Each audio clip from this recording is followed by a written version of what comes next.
आपने कभी सोचा है कि बॉर्डर्स को हम हिंदी में सीमाएं कहते हैं और जो चीज हमें सीमित करने पे तुली है उनके अंदर हम खुद को आजाद कहते हैं, है ना?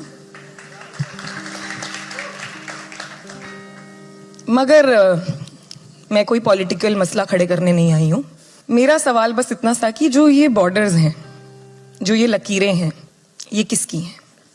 ये लकीरें जो घर को कमरों में बांटती हैं, शहर को घरों में, जिले को शहरों में, देश को जिलों में, संसार को देशों में, ये लकीरें किसकी हैं? तुम्हारी या इन लकीरों के उस पार रहने वालों की? ये लकीरें जो मंदिर को मस्जिद से, गुरुद्वारे को गिरजा घर से, हिंदू को मुस्लिम से, सिख को ईसाई से अलग करती हैं, ये लकीरें किसकी हैं? हरी चूड़ी पहनाने वाले की या हरी चादर उड़ाने वाले की?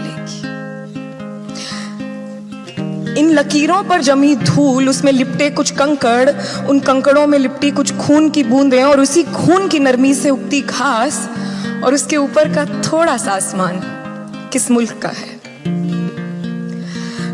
आपको याद है हम सब बचपन में एक पेंटिंग बनाते थे, एक वो हट वाला घर, उसके पास से निकलती एक नदी, नदी के उस पार पेड़ पौधे घर, पीछे पहाड़ और पहाड़ों के बीच में से उगता सूरज। क्या आपने तब सोचा था कि वो घर किसका है, वो नदी किसकी है, वो घास किसकी है, वो पहाड़ किसके हैं, वो सूरज किसका है, वो बादल किसके हैं?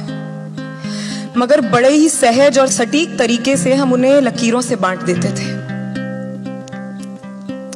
वो लकीरें किसकी हैं? उस जमीन की जिसकी मिट्टी को जब नदी छूते हुए गुजरती है तो इनके पाक से प्रेम से फूल खिलते हैं, या उन बादलों की जो इन फूलों को पौधा और फिर पेड़ बनना सिखाते हैं अपनी रूह से सींच सींच कर, या उस आसमान की जो किराया तक नहीं मांगते सारी उम्र इन बादलों को अपने दामन में रखने का।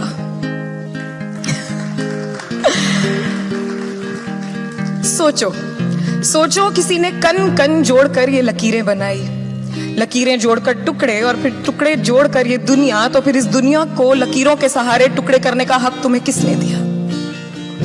खैर सोचो सोचो, अगर तुम इन लकीरों को 1000 दफा भी बांटोगे तो एक लकीर रह ही जाएगी जो खुली आंखों से नजर नहीं आएगी, मगर वो चीख चीख चिल्लाएगी कि अगर कोई आजाद है तो वो ये लकीरें हैं, और अगर कोई उनमें बंद है तो वो तुम हो।